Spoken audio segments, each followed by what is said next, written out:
Crew members के राजी ना होने के बाद भी वो सबमरीन को ढूंढने के लिए निकल जाता है, जिसके बाद क्रू मेंबर्स को भी ना चाहते हुए उसका साथ देना पड़ता है। अब ये लोग एक बेहद ही खतरनाक खाई के पास पहुंचते हैं, जिसके अंदर उतरने के लिए विक्टर एक मिनी सबमरीन का इस्तेमाल करता है और अपने साथ 2 ऑफिसर्स को भी ले जाता है, जहां नीचे खाई में उन्हें सैकड़ों डूबे हुए जहाज मिलते हैं। यानी जूलिया ने जो क्रैकन की कहानी सुनाई थी वो झूठ नहीं बल्कि सच थी। इसी दौरान इन लोगों को विक्टर के भाई की भी सबमरीन मिल जाती है, जिसका अगला हिस्सा थोड़ा सही सलामत था, इसलिए विक्टर इसी हिस्से से अपनी मिनी सबमरीन को जोड़ देता है और जब अंदर जाकर देखता है तो उसे अपना भाई अलेक्जेंडर और उसका क्रू नजर आता है, जो अब भी जिंदा थे। अपने भाई को जिंदा देख विक्टर को बहुत ज्यादा खुशी होती है और साथ ही हैरानी भी, क्योंकि इतने दिन क्रैकन से बचकर रहना कोई मामूली बात नहीं थी। यही सवाल जब वो अलेक्जेंडर से करता है, तब वो उसे बताता है कि क्रैकन से बचने के लिए उन्होंने साइलेंट मोड का इस्तेमाल किया था, तभी वो सब बच पाए। अब क्योंकि मिनी सबमरीन में जगह कम थी, इसलिए विक्टर 2 राउंड में क्रू मेंबर्स को यहाँ से निकालने का फैसला करता है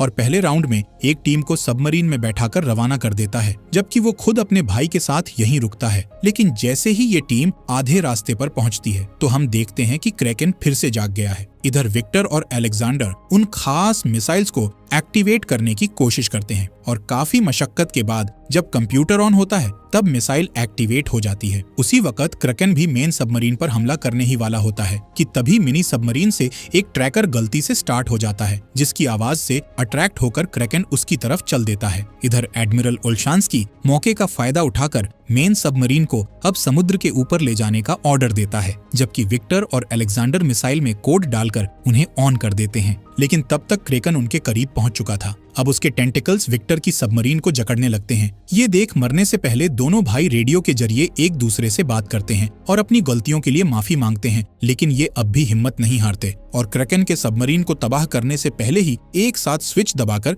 एक जोरदार ब्लास्ट करते हैं, जिस वजह से क्रैकन आग में झुलसने लगता है और एक रोशनी की किरण आर्कटिक की बर्फ को चीरते हुए आसमान में जाती हुई दिखाई देती है। अब